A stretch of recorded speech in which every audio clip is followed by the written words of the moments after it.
अघोर, तंत्र, तांत्रिक, शमशान साधना।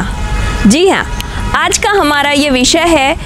हमारी जो अघोर की सीरीज़ चल रही है, अघोरी की सीरीज़ चल रही है, इसका दूसरा पार्ट है आज। और आज मैं बताने वाली हूँ कि शमशान साधना से कैसे सिद्धियाँ प्राप्त कर अघोरी समाज से अलग होते हैं। और ये एक मिस्ट्री बनी हुई है कि कैसे शक्तियों का उपयोग किया जाता है, सकारात्मक या नकारात्मक तरीके से। तो एक छोटा सा पार्ट आज मैं आपको फिर से बताऊंगी। ये सीरीज़ हम चला रहे हैं अघोर पर, और आप सभी जानते हैं मैं भूमिका tarot card reader, astrologer, occult practices करती हूँ, और इसीलिए आज आपको अघोर के साइंस का दूसरा भाग बता रही हूँ। सबसे मिस्टीरियस क्या होता है? सबसे मिस्टीरियस होता है शमशान साधना, किसी मरे हुए व्यक्ति से ऊर्जा प्राप्त करना। क्या ये संभव है? जी हाँ, बिल्कुल।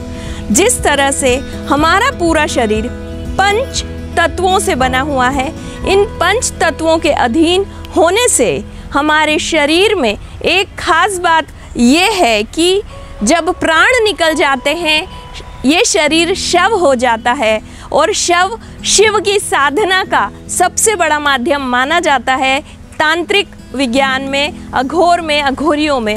इसीलिए जब शरीर से प्राण निकल जाते हैं तो क्या होता है, 5 तत्वों की कुछ ऊर्जा बाकी रह जाती है। और ये 5 तत्व आप सभी जानते हैं, आकाश, पृथ्वी, जल, वायु, अग्नि।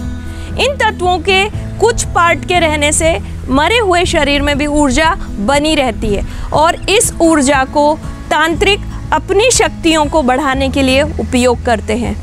क्योंकि शमशान में इस तरह की ऊर्जाओं का भरमार होती है, अभाव नहीं होता है। वहाँ कई बार शवों को दाह किया गया है, तो इस तरह की ऊर्जाएं वहाँ आसानी से मिल जाती है। इसीलिए शमशान साधना अघोरियों का एक मेन काम हो जाता है।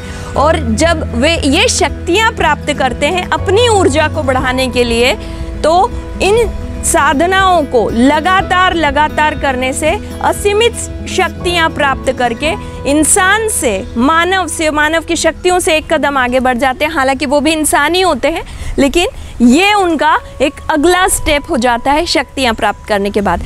और वो कैसे सकारात्मक और नकारात्मक इफेक्ट डालती हैं ये शक्तियाँ हमारे सामान्य मानव जीवन पर, इसकी बात हम अगले एपिसोड में करेंगे। धन्यवाद।